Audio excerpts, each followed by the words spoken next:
Again. That's recording again.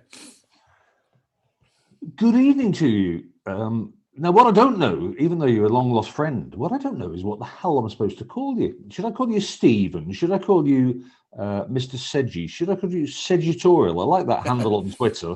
Or should I call you the Professor? The Professor, whatever you want. Stephen is fine. The Seggitorial thing is quite interesting. It came from, I used to have an old account that I used, and it just became too much of a lightning rod for unfortunate people.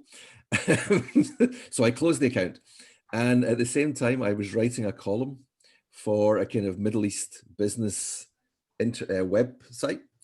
And the guy there who unfortunately, and I hate to say this, the editor who unfortunately passed away from COVID, quite recently, unfortunately, he had long COVID, and I hate to start the interview with such a sort of bad story.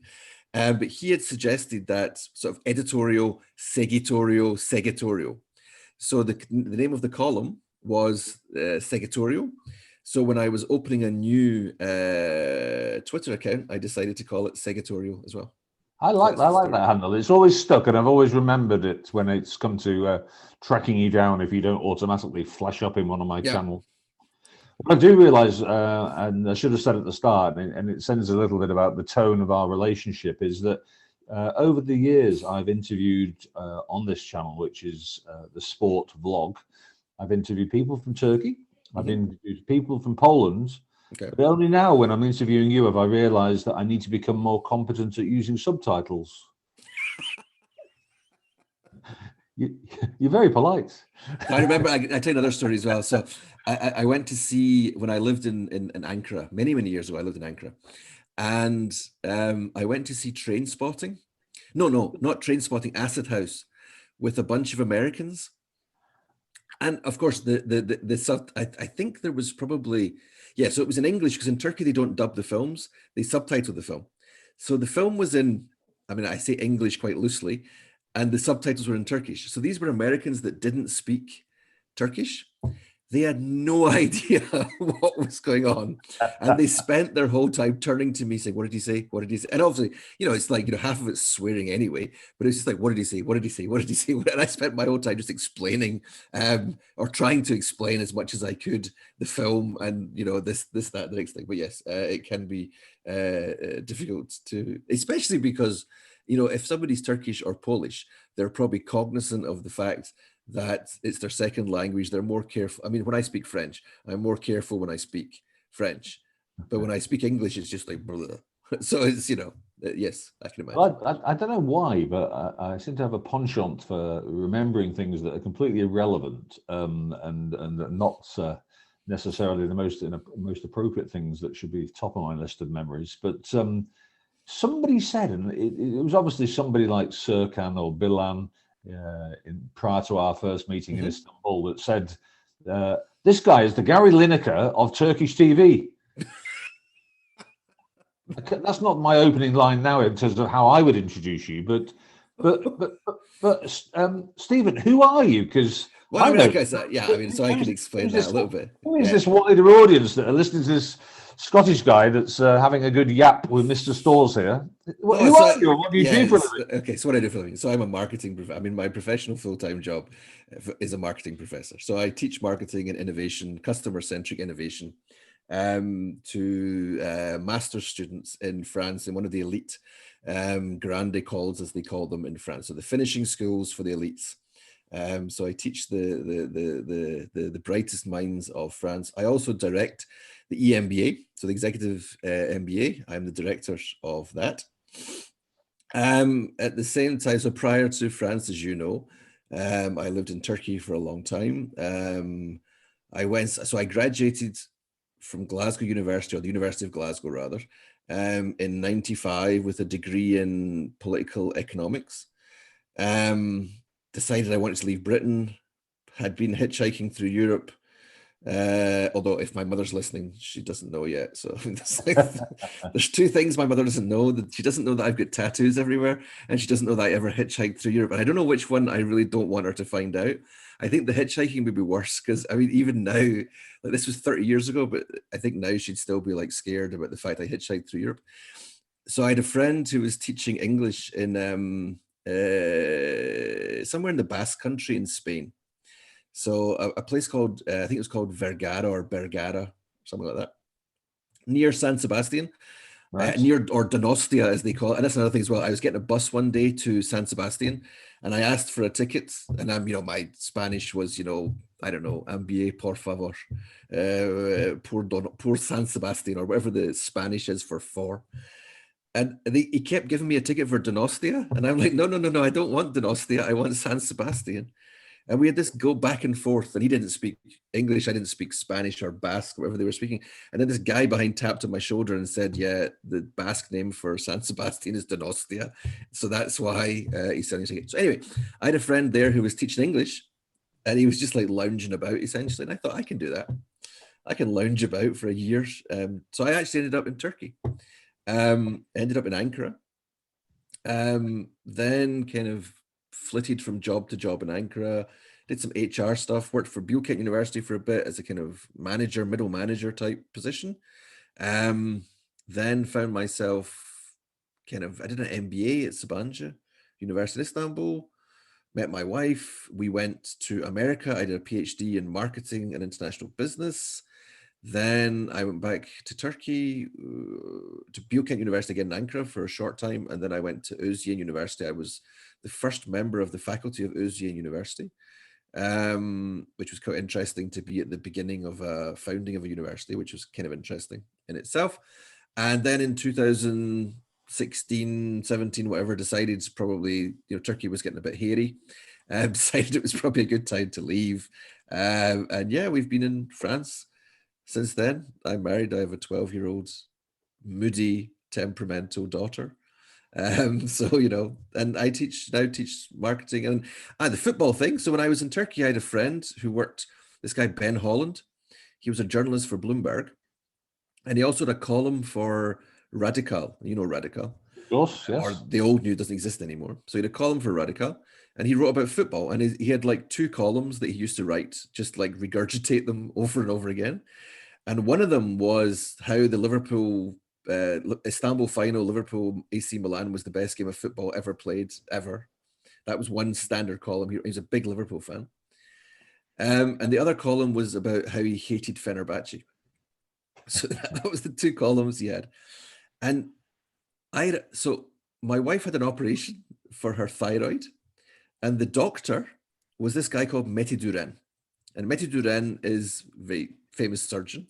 He was also, his grandfather was one of the founders of Beşiktaş, and he's now actually on the Football Federation. I don't know if he's still on the Football Federation, but he was a member of the Football Federation. And he's been on the board of Beşiktaş and everything else. So I got to know him. We got chatting one day, and I said, I'd really like to do like a radio show for football. So he phoned this guy, Mehmet Ayan, who was the head of programming for League Radio, when League Radio is like a nationally syndicated radio broadcasting network, the biggest, I guess, sports network in Turkey. And we had a show in the afternoon. So we a Saturday afternoon, myself and Ben Holland, he spoke Turkish as well. The 2 of us would just sit in the studio for about 2-3 hours, watch the football, and talk about it. And it was really popular. And like Hikmet Kahraman, who's like as a coach, Turkish football coach, he was a huge fan of ours for some reason. I have no idea why. And I remember once I was in a taxi going to League Radio, and the taxi driver recognized me from my voice. So yeah, I mean, we just started doing this, and we did it for about 2 years. I used to write stuff about football in the paper occasionally. I used to go on, NTV, Bash Ertan was a friend. And I kind of made a name for myself as a kind of foreigner talking in Turkish about football. I also tried my hand at commentary once. It was the worst thing ever. It was horribly difficult. I have a lot of respect for commentators on football games, because I tried it once and it was so difficult. It was so difficult. There's 2 things I've done with football that I'd never do again. I refereed a game once, like a kick around, when I was years and years ago. You need eyes in the back of your head. I have so much respect for referees, even with cameras these days, even with linesmen. It's impossible. It's impossible. And the other one is commentators. They're so good. When you see a good commentator and you can't tell they're commentating, that's when they're good, because it's so difficult to know when to speak, when not to speak, to have the knowledge, the understanding of the game. It's really difficult job, I found. So that's kind of what I got involved in football. I used to talk about football. I don't talk about it much anymore. I live in Saint-Germain-en-Laye outside Paris, which is the home of PSG. So my daughter's a swimmer. She trains sometimes with the PSG on the PSG pitch. I occasionally see Neymar rocking about town. Mbappe is one of our neighbors around here. He lives around here somewhere. So yeah, I mean, that's kind of, that's it. Well, I think that sort of introduction was it's perfect. I mean, I was impressed when I first heard about you, because, as you say yourself, Steve, the reality is that you did this all in a language which was not your native language, all in Turkish. I think it was NTV, which was the first one that I'd heard you on in terms of television rather than Possibly. the radio. But that's interesting background. You say your daughter's a swimmer, and she's sometimes on the artificial pitch with PSG. Have they got water on that pitch then? No. So during the lockdown, so when they had the confinement and stuff in March, so because they have a big, their training complex is in our town, quite near to the house, actually. It's probably about 2 miles from our house. They're actually moving. They're moving to a bigger one, which is just a little bit outside of town.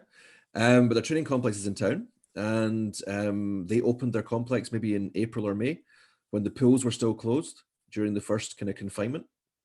So because of the relationship with the town and Paris Saint-Germain, they had access to the Paris Saint-Germain training facilities, and they were able to use the facilities to just kind of do. It's difficult for swimmers, because swimmers really need to train in the water.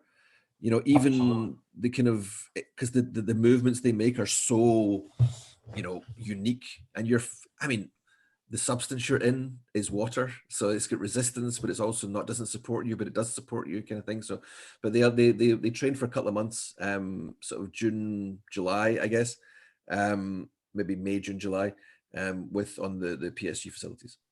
I think when we worked at Stockport Metro, which is obviously the leading swimming That's club right, you did, yes. in the UK. Obviously there's no substitute for being in the pool, but they did place quite a good emphasis as well on strength and conditioning. So there was gym work that can be done. So I understand that. You're going to see that I go off on one quite occasionally during this little chit chat, but you're used to that over the years, knowing me. So you probably told me before, but I don't know whether it's something you want to confess to on air. Do we want to share with the world what your tattoos are? Yeah, you can. I don't. No, I'm not suggesting you get naked. I'm just wondering. I have there's anything symbolic that's interesting. I mean, there's one of them. Okay, so one of them is actually a kind of Euclidean circle thing. Yep. That's kind of in here. There's one here that's a big, huge jellyfish that my daughter designed, and I didn't really tell my wife about it. Well, I told her, but she wasn't really listening, and she said okay. She didn't really mind, and then I was in France. I got this done in Paris. It's quite a funny story, actually. So there's a guy, I went online to find the best tattooist in Paris, okay? So I go online and I find like 5 or 6 tattoo artists. So I go onto Instagram and I look at the different styles and this, that, and the next thing. And I see this guy, Gigi. Right, it's interesting. So I go to, he's up by the, what's it called? The Can-Can. What's the place that's a Can-Can? With the windmill. The Moulin Rouge. Yeah, up by the Moulin Rouge. Which, as you know, I mean, that whole strip, it's like, it's a bit red, I believe. Yeah, just a little bit. So my friends tell me. Yeah, so apparently, yes. So I come out the metro station, and I get to the corner, and I don't know where I'm going. So I don't really know where the tattoo, where Gigi's tattoo salon is. So there's a woman standing there. So I just ask her, I said, oh, where's the, and she's like explaining, but as she's explaining to me, I'm thinking, she's not really dressed appropriately for the weather. I'm like, it's like, it's a little bit chilly, and she's like wearing, and then I suddenly realized that, yeah, okay, that's why she's not really dressed for the weather. She's dressed for, her job. But so the big, there's 2 big ones on my arm. I'm gonna get one more for my 50th birthday, which is the summer. So I will get another one. I persuaded my wife that another one was a good idea. But, yeah. I think I'm hope for the life of me I don't get this wrong, but your affinity in Scottish football, was it Greenock Morton? Yes, it is. It is. Thank goodness I got that right. So I was wondering whether or not you'd decided to have their logo emblazoned. No, I thought about it. Well, it's funny you mentioned that as well. I thought there's something else that came to mind. I have a friend. So when I was in Ankara, I was one of the founding members of the Turkish Cricket Foundation. So it was being formed. Nothing surprises me, Stephen. Well, it was being formed at Buchan, and I was there. I had a friend who was Australian who played cricket. So he dragged me along. And I used to play cricket when I was a kid. I mean, I've bowled to Gordon Greenwich in the nets. My only claim to fame in cricket. He was the professional for Greenock Cricket Club, but like when he was old, he's like maybe 40. So I was in the club one day with a friend who's now Jaguar. The guy, you know him, the guy Gordon Snoddy who was in Jaguar. Remember we tried to get the sponsor guy, him. Exactly. So we're sitting on the grass, like this is like 30 years ago. And yeah, so Greenwich is in the nets, and I'm thinking, hold on, this is a chance for me to, and I've had a few pints as well, so I'm like, why not? So I bowl this really like slow, pathetic kind of, I'm fully concentrated on not, like bowling properly, not like embarrassing myself completely. And yeah, he just like smashed it into the net. So it's just like, anyway, what was I talking about now? I completely forgot what I was talking about now. We're talking about your, we talked about variety of things. Great Morton, the football club. Yes. So that is my team. So, I mean, Rangers as well, a little bit, because my parents are Protestants. So you're kind of pushed into one team, one side or the other. But yeah, I mean, I was taken, my grandfather used to take me to football games when I was about 7. And my uncle Tommy, he was in the Navy, so he used to take me to football games when he was on shore. I think I was about 7 or 8, and then then they had a part-time team that were in the Premier League in Scotland, and they were top of the league at some point. I mean, they were competing against Celtic and Rangers, and there was one player in particular, Andy Ritchie, the namesake of the Oldham striker, and this guy is like the best, I mean, player I've ever seen. Incredible. There's one goal he scored against Aberdeen, where the Aberdeen defence was Jim Leighton, Alex McLeish, and Willie Miller. And you'll remember that was the Scottish defence. Alex Ferguson was the manager, and he just turns them inside out and slots it past Jim Leighton. And there's a bit, I think, in Alex Ferguson's biography where he talks about Andy Ritchie and say how he used to have nightmares against him.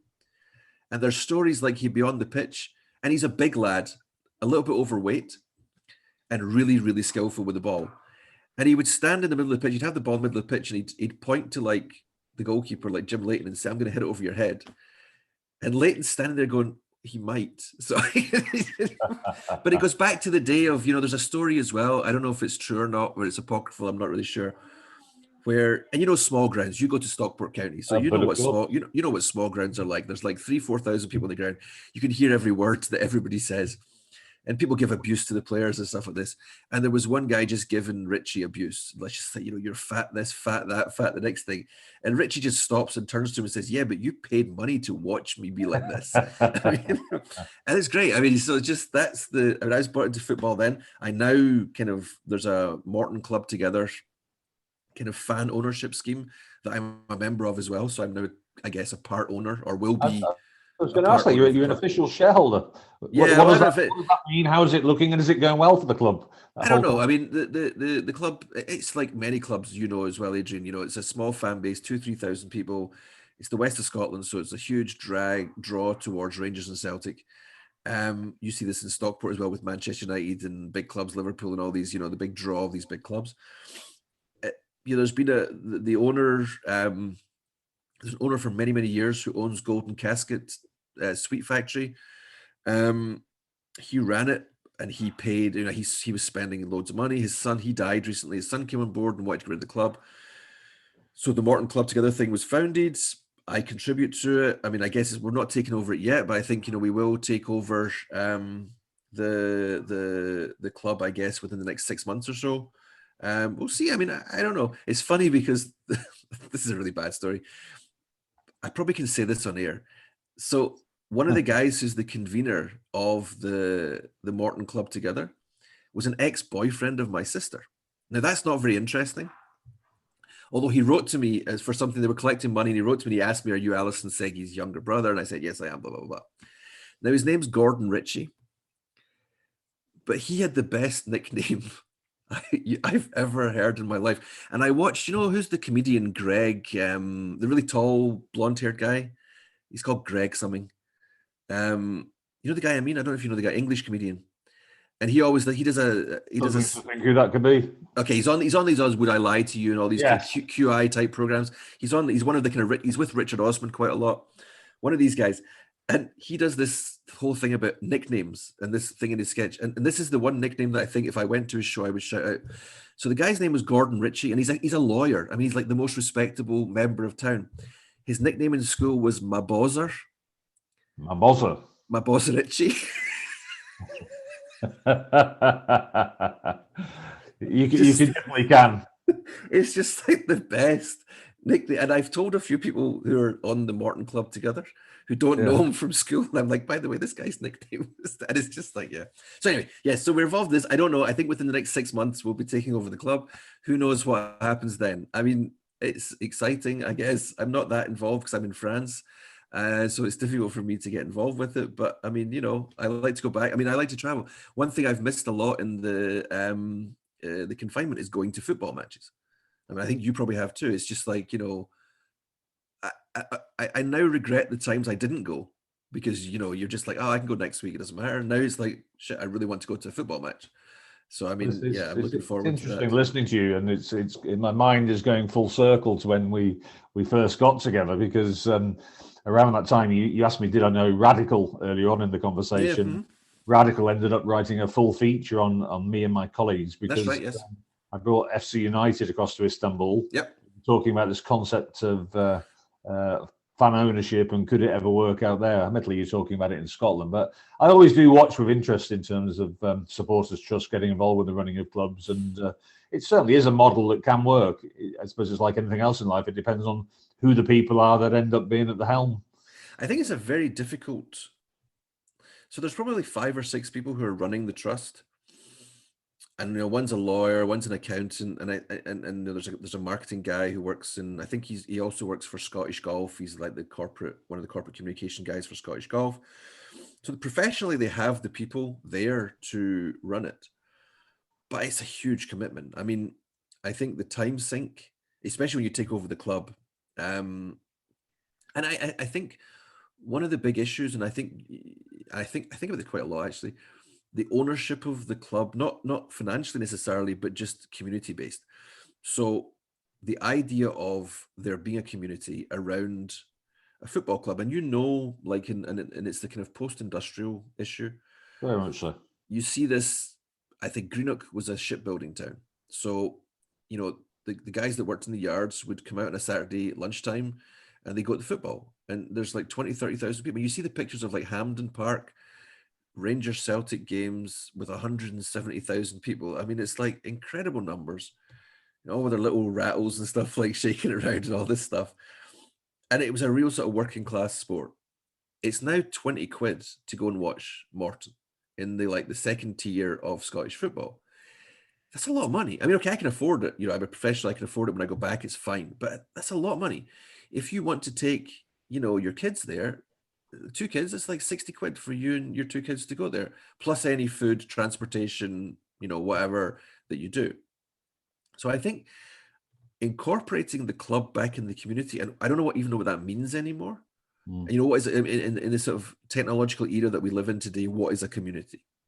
That's also an issue. Like if I'm a Stockport County fan, actually, so the lockdown has been hugely beneficial for me because I'm able to watch Morton. I can pay 8 quid and watch Morton games streaming on their streaming system.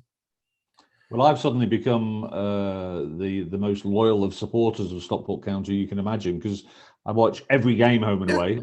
We're £7.50 at home for streaming, and I'm regularly giving compliments to our commentators because they're just, unlike the away clubs that I regularly watch, they're unbiased. Oh, interesting. They're getting a lot of feedback and things like Twitter people saying that's the best value streaming I've been to, and isn't it great that your commentators aren't biased, and so on and so forth. Did you see the Hamilton Accies commentator that got fired? No, I didn't. What's that story? So he came back late. He came back late after half time and proceeded to relay the story of how he'd been in the toilet and like doing the business, but he relayed it in like huge detail. Explaining why he'd been late. I've not heard that story. Then after I actually felt a bit sorry for the guy. I mean, it's like afterwards they fired him. It's like, okay, it was inappropriate, but he wasn't. I mean, he didn't say anything. He didn't say anything. I mean, he said like, oh, I was doing a jobby. I was doing that. I mean, it's like, it wasn't. I mean, yeah, okay, but it wasn't that bad. But he got fired for him. But yeah, I think so. I mean, you can be more loyal now from anywhere. Yeah, I think today's been the day where I've had a little bit of IT failure, so I've been adapting myself to things that are probably not really on the work schedule. But and one of the things was I noticed a questionnaire that had come in from a student from Sheffield Hallam University, and I thought, you know what, this is topical. Yeah, of course I'll help a student out. I'll fill this in. And interestingly, it was all about what do you think about the way that your club has adapted to technology during Okay. during the pandemic? And the last question of the lot was one which alludes to the point that you're making there, Stephen. It was about in the days when you could go to the match, put in a ranking between 10 being most important down to 1. Put in the ranking. What were the reasons you were going to this match? Was it because you're just a fanatic?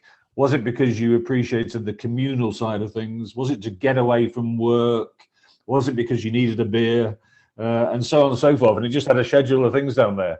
And I think, I don't know if I'll be in the minority when they start to assess those results. But going through the questionnaire, I think I gave a lot of positivity about, you know what, I've engaged with my club so much more during lockdown.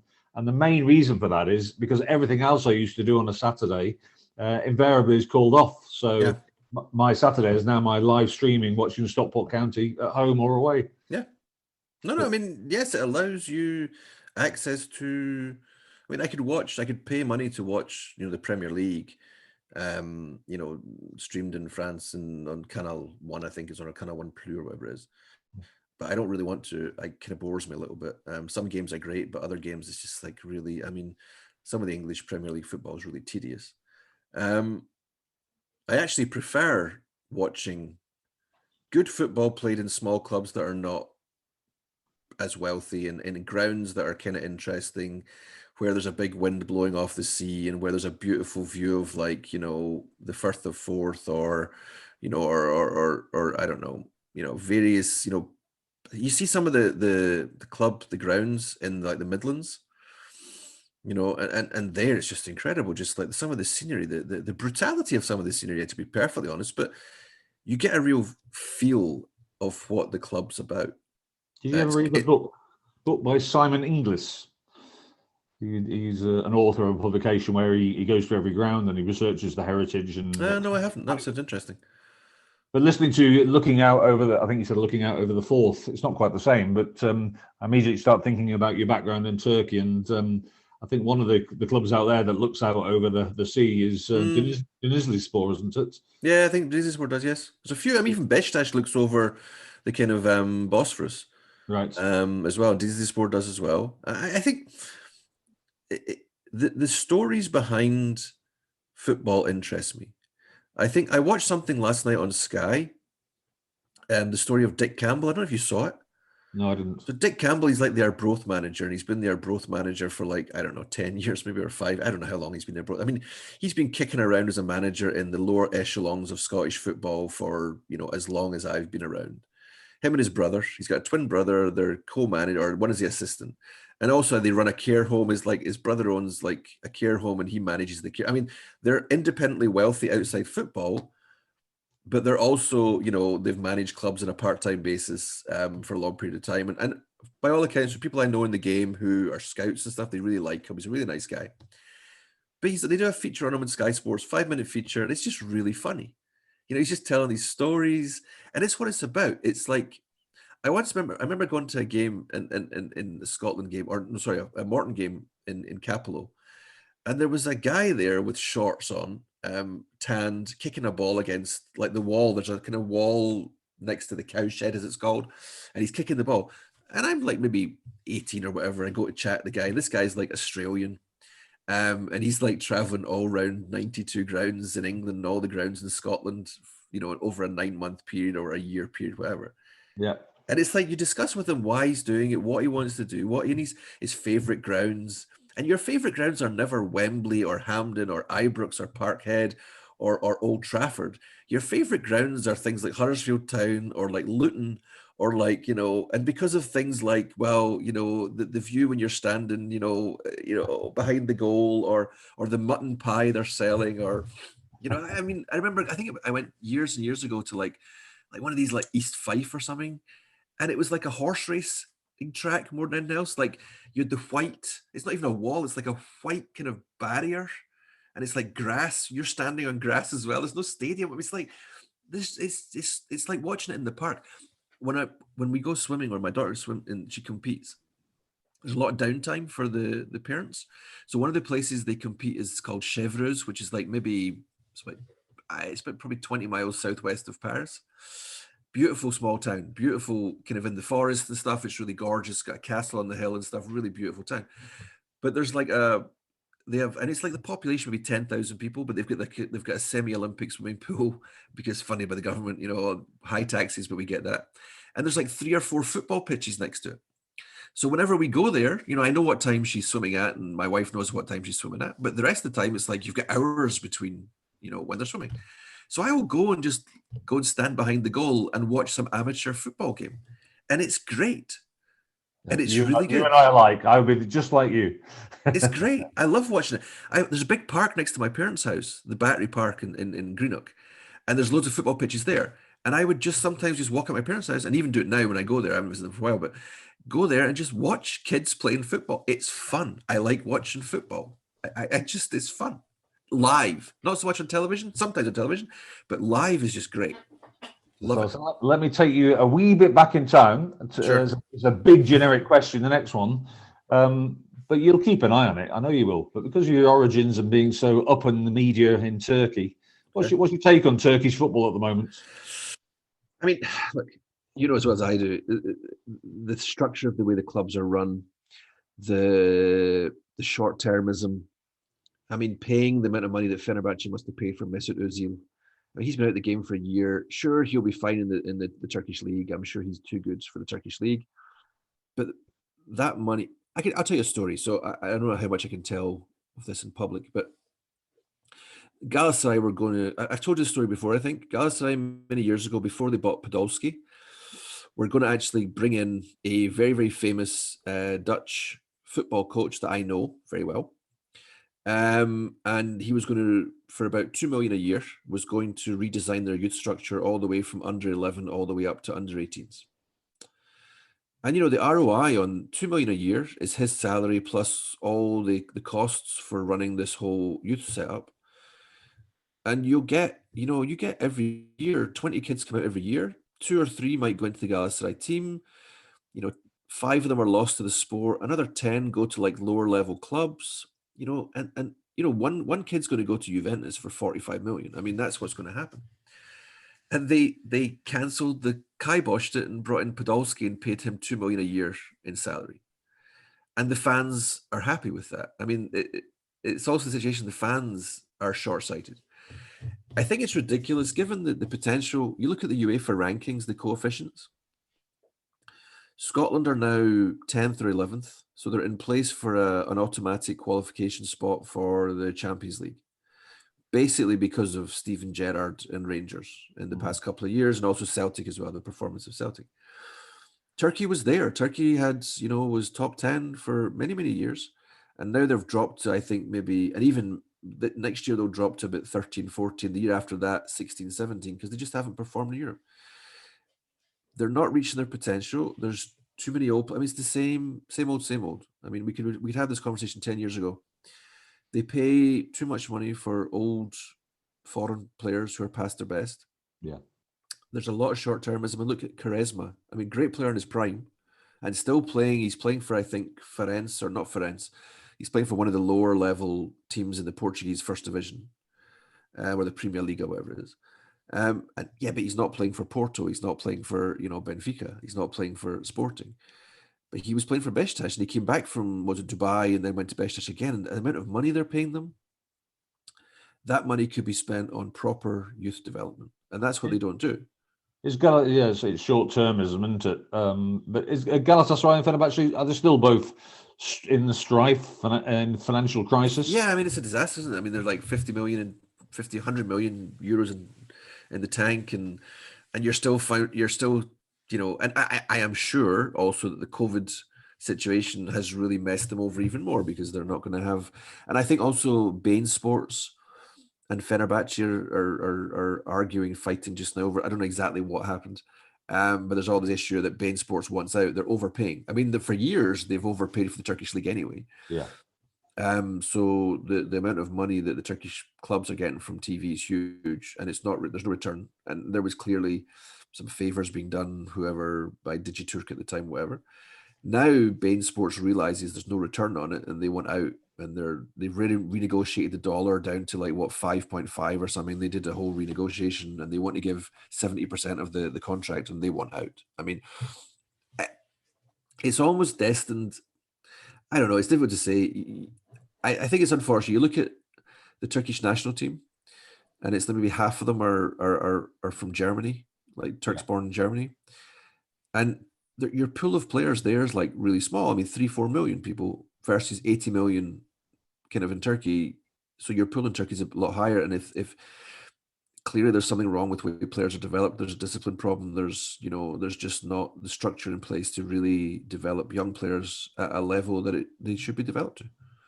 It's sad. Yeah, you and I both subscribe to the philosophy that if you're interested in sustainability, you build it from grassroots up. Oh, definitely. So, and I think there are very few clubs in the world who can buy. Real Madrid can buy, Chelsea can buy, Man United, Man City can buy, but most clubs, I mean, I think, and this is a lesson that Celtic and Rangers learned the hard way as well. Rangers went bankrupt. Celtic really struggled for a long time. These are selling clubs. Okay, Celtic and Rangers are huge. They're huge clubs. They're massive. I mean, Gerrard talks about this with Rangers. He said, yes, okay. On my phone. He said, yes, okay. We knew how big Celtic, or I knew how big Rangers was before he came here. But when you get there, you really understand the enormity of the club, the history of the club. And I think with Fenerbahce and Galatasaray, they're also huge clubs. Beşiktaş as well is a huge club. But they have to realize that in the grand scheme of European things, they're not. You look at the rankings for Europe. I mean, I think the highest ranked Turkish club is probably Galatasaray. They're ranked below Rangers. Rangers are ranked maybe 45, 46, something like that. That's their place. I mean, the unfortunate thing is, yes, if Rangers were in a British league or in the Premier League, they'd be challenging for top 4 place because of the money that would be pumped in and because of their fan base. But they're not. They're in a smaller market. The same in Turkey. They're in a smaller market, so they have to adjust accordingly. They have to introduce players. They have to bring, and also what they have to, and you see this with Gerrard at Rangers, which is quite interesting. He's brought in, he brought in Kamer Roof, who's an English young guy, 22, 23, huge potential, kind of fell away a little bit. He's brought in Cedric Eaton, who's a Swiss internationalist, 21 years of age, for about 3-4 million. He brought in Connor Goldson from Brighton, who was out the team. Again, out the team, great player, had played really well, drops off in form a little bit. He's now brought in a guy from Bournemouth as well, Jack Simpson, you probably know, plays for Bournemouth. So again, 23 years of age, huge upside potential. He brought in Joe Aribo from Charlton. Even if you're not, you can produce your own players. There's 2 ways to look at it. You can produce your own players, or you can find where there's really good value for money. There's a guy, Alfred Morelos, they bought the striker, 1 million they paid for him to a Finnish team. Have they still got Haji's son there? I think Haji's son is there. Again, 4 million from Ghent. Again, expensive, but they're developing him. And they look at them and they've got a certain structure of play. I mean, this is what you don't see, I think, with Turkish clubs. You don't see an identity of a player. You don't see a real serious attempt to... It's not clear the type of player that they want. So you look at Celtic and Rangers, and I think if you can sit down with the Rangers scouting network, with the director of football, the scouting network, and also the manager and the coaches, and they have a type of player they like. They have a system they play, and there's certain players that fit into this system, and there's certain players that don't. They look for certain characteristics of the player. Including the fact there's an upside, there's a kind of growth there, potential growth there. It's always potential, we don't know, of course. Potential growth there, potential style of play. They want them to be comfortable in the ball. They want them to be comfortable in multiple positions, etc., etc., etc. The same with Celtic, different style of player they're looking for, but there is a style there. The same with Man City, the same with Manchester United, the same with Chelsea, the same, these clubs have an identity and an idea of how they want to play football. Jurgen Klopp, You know, you look at Andy Robertson, he was brought in by Jurgen Klopp, and it took 6 months for him to understand how Klopp wanted him to play. And since then, he's been one of their best players. Absolutely flying. You know, yeah. so and again, if Scotland could just produce a team of left backs, we'd win the Euros. We're going to win the Euros anyway. I'll just say that now. I'll just note that in public that yes, we are going to win the Euros. I don't think there's any doubt about that whatsoever. I think it's going to be Greece again. It's Steve Clarke is going to lead us to this kind of really, really grim glory, but glory nevertheless. And then we won't qualify again for 20 years. I mean, sod's law. We haven't qualified for 20 years. We qualify after 20 years and we can't travel. I mean, this is punishment for me. The last time we qualified was 98. I could have gone. It was in England. I could have gone. I was like, nah, we always qualify. What's the point? We didn't qualify again for 20 odd years. So that was the point. And then we do qualify and it's like, cancelled. Or not cancelled, but it's like, without fans potentially or with a limited number of fans. It's like, So I'm going to bring you closer to where you're sitting now in comfort in the warmth in sunny France. How's Pochettino doing over there? How's who? Pochettino. Oh, he's doing. I mean, I think it's interesting. So I have my daughter's swim coach is a big Paris Saint-Germain fan. And he doesn't really like the kind of what they've become. So I was chatting with him, and he doesn't like this kind of Galactica type, Mbappe type, So we had this discussion when Pochettino came because he's about building teams. I mean, he's about getting players to work for each other. He's about the whole is more than the sum of the parts. And you have Neymar there, and you have Mbappe there. I mean, Neymar, I think more than Mbappe. I mean, Neymar has a reputation anyway. I think it's probably a bit unfair, but he has a reputation anyway of like wanting to be the star. And he has done well. I think, I think he played for Paris Saint-Germain, I guess, way back. I think he's an ex-player. Maybe not. I don't know if he played for a long time, but I seem to remember there's some previous connection of Paris Saint-Germain. Again, the problem you have here is that the expectation is to win. It's the Celtic Rangers thing. You have to finish first. There's no option. So, it's a little bit different from England where the league is a little bit more competitive. I mean, even then, the English league is not. I mean, we look at the number of teams that have won it. It's like 2 or 3 teams that have won it with Leicester, I guess the one surprise coming through. But I mean, you talk about, it's really between, Liverpool, Man City. I mean, that's it right now. And maybe Leicester if they can, and Liverpool have dropped off this year, huge injuries. I think what's interesting as well to talk about, because I actually think that the domination of Rangers in the Scottish Premier League is partly down to the fact there's no crowds, and I think what's going to be, and this isn't. We can come back to Paris Saint-Germain, but I think we're going to see really interesting transfers over the summer that will be really disastrous. And one player in particular, I don't want to single out players, okay. But one player, I think any player that's made a huge improvement in their performance over the past 8 months is suspect. Mm. And one example I can think of is John Stones, who 10 months ago was like out the picture. And now he's like the star man again. He's back in the frame for England selection, isn't he? Yeah, and I can't help but think that really he's benefiting from the fact there's no fans giving him a really hard time. And I don't want to, I'm not going to kind of go into sort of like, child psychology and pop psychology and talk about, I think being a top level sports person is really tough. I can see this with some of the swimmers. I mean, we have in our club, there's some Olympians in the club, and you see the level of performance and you see the level of luck involved. I mean, in the sense that, and luck's the wrong word, but if you start badly, you lose the race. You can't make up that time. And the same with football. If you're not performing at that peak level because of whatever reason, whether physically you're worried, you see this when players get injured. Some players bounce back really easily. Some players are sitting thinking about getting injured. And I understand. I mean, I used to play badminton and not at that level, but I played in the Scottish Championships and stuff like that. So it was quite serious. But I dislocated my knee like 3 or 4 times. And eventually I just couldn't play because every time I turned, I thought, oh my God, I'm going to dislocate my knee. And the blockage there was just too much. It prevented, I played at 95%. It's like you ran, you played rugby and stuff. If you're playing at 95%, you're a danger to yourself, to other people. I mean, you're just not able to perform because it's the margins. It's the it's the Al Pacino thing, isn't it? It's the centimeter. You know, it's the getting the 1 centimeter type marginal gains, as they thing. call it. Yeah. So, I mean, when you look at your CV and everything, I mean, you're going to be a friend forever, as you know. But you look at your CV, and you very much made a career as a professor in marketing, but you're not sector specific. You are a professor in marketing, and I find it incredible that you've got more knowledge about sports and leisure than most sports and leisure lecturers that I know. Maybe. Is it purposefully you've chosen to keep them separately and have a passion for sport outside of your core lecturing role, or has it just evolved that way? I think it's probably just evolved that way. I don't think necessarily. And my daughter's asking me a question here, so hold on, let me just. Really? She's asking me a question. Did you put my chocolate? Where did you put my chocolate? That was her question.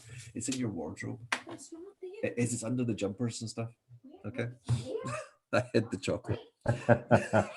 No, she asked me to put it somewhere she couldn't find it, so that's what I was. I don't know. I mean, I think there's a couple of things. When I went into marketing to begin with, so part of our job obviously is publishing academic papers and doing research. And sports marketing didn't really have a really good cachet at the time. It was looked down a little bit. Today it's not that at all, but at the time it was looked down a little bit. So, you know, it wasn't seen as maybe serious enough as a context to study. I don't know what it was. That's not the case today, because it's really, you know, you look at the amount of money in the industry of sport is huge. So I think there's a little bit of that involved in it. There's a little bit of interest. I'm a little bit kind of, I'd say generalist. I like what I like. I mean, recently I've started reading a lot about augmented reality. I've become really interested in that. And it interests me. You know, you can look at this as a horizontal or as a vertical, yeah. And I think that I like to kind of look at things like augmented reality because it applies to every single industry potentially. And I don't really know if I were to choose an industry to specialize in, what would it be? I mean, I've got loads of books sitting next to my bedstand of like on the French food and wine industry. At one point, I got really interested in the history of French cuisine. I'm living in France, so it kind of made sense. But you think about, do I really want to study? Probably not. Or wine. I mean, you know, there's all these possibilities with wine as well. I'm just going to close my door again, Adrian. Hold on. Okay.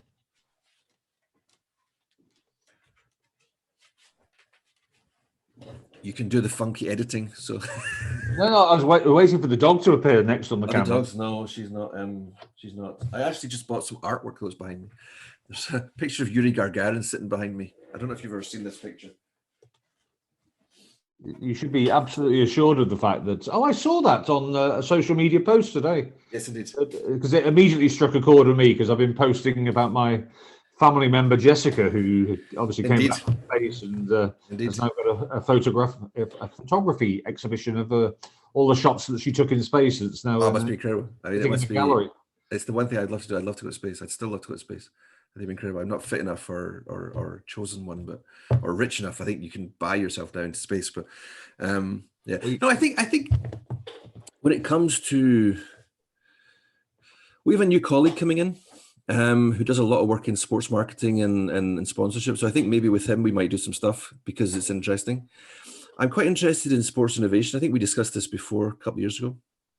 I'm quite interested, and I was interested a little bit for esports for a while, but then it kind of bored me.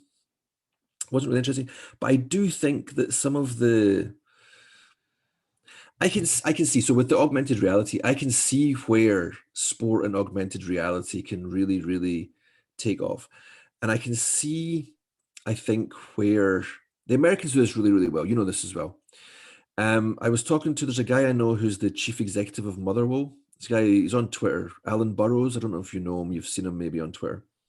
Really nice guy. I mean, and I got chatting with him. I guess he knew somebody that I knew, and we got chatting as you do, as we did, Adrian. I think we met on Twitter. So, but yeah, I mean, they teamed up, I think, with like an American football team in the MSL or second division MSL, whatever.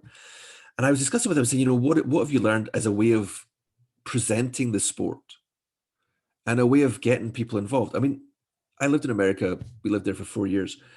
And this is like 2003 to 2007. And even then, the Americans are probably ahead then with the way they present sport compared to now in football.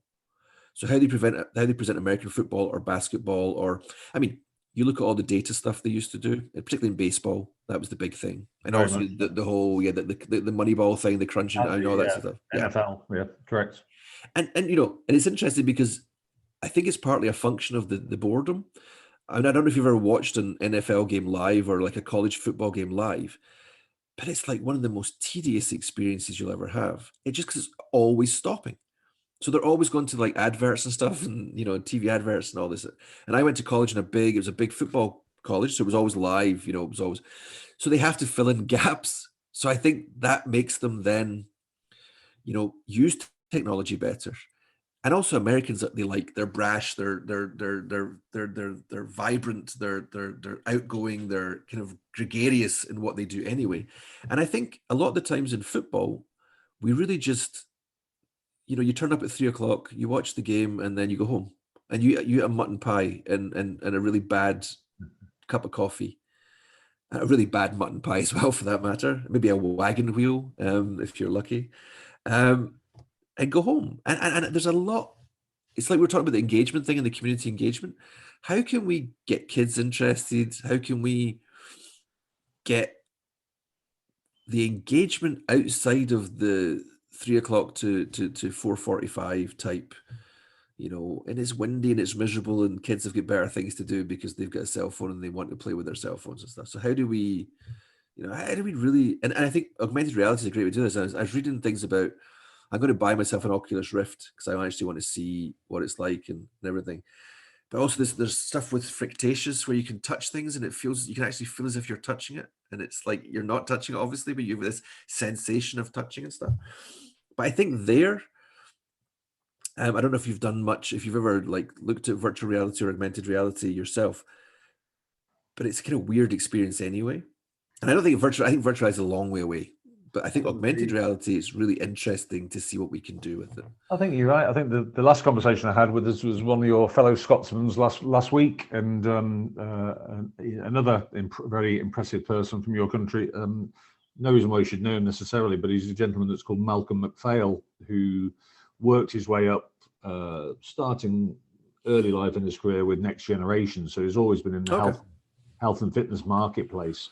But he's gone on to be main board directors and CEOs of a variety of health and leisure operators. The last one being Life Leisure here in Stockport. Okay. But he's also on the board of people like sort of UK Active and Sporter and some of the sort of national governing bodies, or the bodies for people who work in that sector. And I'd introduced him to a guy that is very sharp on shop fitting and fitting out leisure centres and stuff like that, just trying to test Malcolm about what some of the latest trends might be, because we're interested in that. And a bit like you, he was saying that, well, people are spending more and more attention to choosing new materials, building materials to improve the interiors and stuff like that. But it's not really grasping the subject. To grasp the subject, you've got to do what he's actually done in Stockport Sports Village. And he's gone down the route of, you go in this gym, and it's not like something like Peloton when you choose a different route, and you've got a different background and stuff like that. But it's like top notch videography. So that you 1 minute you I'm making this up now because I haven't actually used it, but 1 minute you're in the jungle and some next minute you're on the track with Usain Bolt, and all of the walls mirror this and everything. Yeah, I mean, this is what I was thinking. Transforms the experience. I mean, look at how much money people are prepared to pay for Peloton. Absolutely. And all it is an exercise bike with an iPad. I mean, that's really all it is. I mean, an exercise bike, it costs you what, 200 quid, 200 euros, maybe 300, 400 for a decent one. An iPad, I mean, it's a little bit more sophisticated than that, but it's really not fundamental. And people are paying like $2,000 plus the rental or whatever they pay monthly for the application. Absolutely. But I also remember, I mean, you must have had this as well. So we were both, you're a little bit older than I am, but I had a ZX81, ZX82. I used to play like Tour de France games and stuff like that. I used to cycle a little bit as a kid as well. And Robert Miller was a big cyclist at the time. He was in the Tour de France when I was cycling when I was about 13, 14. And you know, he was winning, I think he got the polka dot jersey in 84, 85, maybe riding for like Zed Peugeot or Panasonic or one of these teams. And, you know, I'd cycle up the hill near my parents' house thinking I was Robert Miller. Yeah. So I totally buy, and we had Daley Thompson's decathlon and stuff like that. So I totally buy this, you know, what is attractive about, you know, this kind of, you know, you're there, you're competing, you're on a bike, but you're stationary, you know, and you're just, it makes so much sense. So again, getting people to immersed in this competition and different things and engaging them, getting them into, you know, if you're doing aerobics classes, why am I not doing it as part of a Beyonce video? I mean, you know, if I can be in the Beyonce video, I mean, and the technology exists. I mean, it's not perfect yet, and it's still there, but I think the immersive experience is really what's going to make the difference between, you know, the really good, really popular kind of leisure centers and the ones that are not. And football as well, it engages people and allows us to kind of, it's an experience. We're selling an experience. You do realize I'm going to go to bed pain tonight with this concept of Stephen Seggie in a Beyonce video. Dancing. It's something that really must be on Comic Relief, I think, or Red Nose Day. One of if this. You like it, then you put a ring on it. Yeah. So just as a final comment, really, and the concluding comment as part of the interview, and then we'll keep chatting until you need to go and find your next chocolate bar. When you were in Turkey and everything, as your role as a professor there, I mean, I keep on saying, wealth of knowledge in sport, highly impressive. Do regard you as a long-term friend, and long may that continue. Yep. But also within your career in Turkey, you had the opportunity to delve quite a lot into startup businesses, entrepreneurial behavior, high growth potential businesses. Is that something that's still on your radar? Yeah, I think so. I mean, it's, you know, I run, what's quite interesting on the EMBA we have here, I run an entrepreneurial project. So you have these corporate people doing startups. And we actually, I mean, they're doing them proper. I mean, these are proper startups. Some of them, you know, there's ones looking at cash flow problems for SMEs. There's ones looking at, you know, gluten-free food. There's ones that have done a kind of warning device for old people, safety device with a camera and stuff. They actually they've developed the prototypes and stuff. So yes, it's something that I'm still interested in. I think what really interests me, I think, with that is as well how we're discussing. I did before I went to pick up my daughter. So the meeting I had before, from 4 to 5, we were discussing this notion of innovation with a colleague of mine in America, and we're actually discussing what does it mean, because I mean, it's one of these things that we always talk about, but I think oftentimes we're talking about different things when we're talking about innovation. Some people are just talking about new stuff. Okay. Some people are talking, I mean, is it incremental? Is it kind of a lot different? Is it a different process? Is it a different business model? What is the actual definition that exists? And then we discussed this other thing, because I occasionally chat with Tom Peters on Twitter. Really? And that, you know, who got me involved in that? Do you know, is it Kevin Fee or Keith Fee? There's a guy, Scottish guy. I thought you might know. No? Or anyway. So, and I went back and read his 1986 book, In Search of Excellence. I remember it well. Yes. Okay, and I thought to myself, I said, okay, what is innovate? Okay, and at the same time, I was following a discussion on Clubhouse, which I'm not really a big fan of, but okay, maybe I'm giving it some time. You sent me your invitation, but unless I'm completely ignorant, I think it's not available for Android phones. No, it's not. It's only for Macs. Yeah. It's got a quality filter, Adrian. I'm just a different generation. I'm sorry. No, so there was a discussion there, and they were talking about the guy from Lean Start. What's his name? Alexander, the guy who did the business model canvas. I can't remember his name now.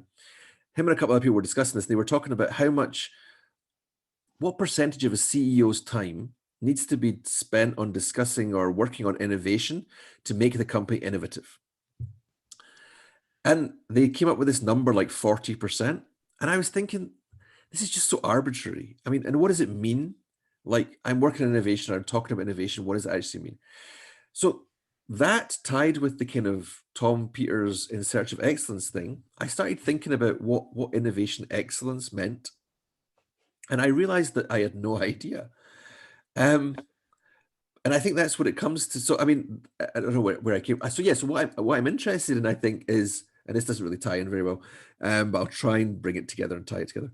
I'm really interested in the interface between large companies and startups and how they can tie together and perhaps enable I think there's like, I don't know how to put this exactly. There's almost a moral responsibility to help large companies, I think, just because they employ so many people. So I feel, and this is I don't think, I haven't really thought this idea through completely. Is this going to be a next strand of research for you? Maybe, I don't know. There's a kind of ethical, moral. On the one hand, they're vicious capitalists that will do anything for a buck, but at the same time, they employ not just the people they employ, but also all the kind of side businesses that come from that, etc., etc., etc. And also small business, and also SMEs as well. I mean, maybe it's more relevant for SMEs, but I think getting SMEs working with startups, I think, is really what's interesting. And allowing these SMEs to be exposed to the best practices of startups, I think, is what's really interesting. I don't know whether you'll get the time, but it's not exactly the tax that you're discussing now, but certainly on some of this small business, big business, small business, family business, entrepreneurial behavior, where you fit on the continuum. There's a Professor Lynn Martin, and also there's a Professor Claire Schofield, who've written papers about that subject, which might be worth digging out. I know Claire. No, and it is interesting, and I think there's a lot of stuff done in Britain actually with small. I think British business schools are actually very good at studying SMEs, which I think a lot of American business schools in particular. I was trained in America, so I'm come from that kind of school of thought. A lot of American business schools really focus very much on large corporations, but in the UK, I think you see a lot of academics working on these SMEs.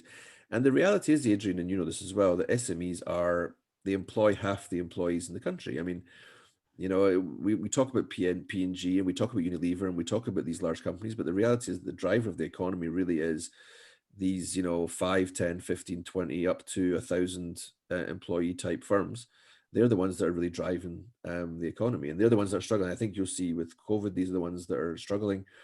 There'd be a lot of support, but they're the ones that are really struggling to kind of adapt. Large companies have deep pockets. A lot of support, but I think there's still 3 million that have gone down the route towards the 3 to 5 person who've just fallen outside the realms of. That's about the problem. I was reading this, and also then you're seeing people talking about increasing corporation tax on these kind of businesses as well. And again, I think that comes down to, I don't think the Chancellor of the Exchequer, I'm not a Tory, I don't like the Tories, but in this instance, I don't think he really was thinking about raising corporation tax on these guys. He was kind of forgetting that they were also going to have to pay it. So I think it's kind of the unintended consequence of, his proposal. I think raising tomorrow, don't we? I think. Yeah, well, and I also think that raising corporation tax is probably a good idea at the top end. Something's got to pay for this pandemic at some point in time, Exactly. But at the top end, I mean, not for business owners who have got 1 or 2 people, 3 people, restaurants. Wetherspoons should be paying more in tax, but individual pubs should not be. I mean, I think that's a key, and it's difficult to kind of manage that and kind of get that through. So I think they need to focus in on just be a bit more acute at the way they examine what should be the focus of taxation. And that, my starting point would be anybody who's got a shareholding in a Scottish football club. I pay my tax. I paid my cleaner's tax as well. I employ a cleaner, so I pay her as well. It's great here. So they actually, Macron, because they had not Macron, it's probably pre-Macron. So when you employ cleaners or painters or any of these things, any sort of small, kind of independent contractors, they want you to do it legitimately. So let's say I pay maybe her social security and everything, maybe about, I don't know, it's no more than about 100 euros a month I pay, but I get a tax rebate. And the tax rebate is more than the 100 euros I pay. It's like 150 euros. So they're paying me essentially to make sure she's on the books. Now, there's a social benefit of having people in the system. Of course there is. But they do that as well. But I'm all for paying my taxes, maybe. Well, I'm going to conclude the interview at this point in time.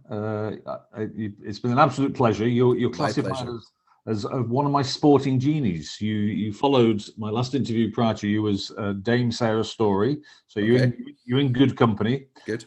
Showing just how much I think of you. But thank you for your time and taking part in this. And it was my pleasure. I will keep talking to you off camera, but I just wanted to formally say, Stephen, it's been an absolute pleasure, and thank you once again. Anytime.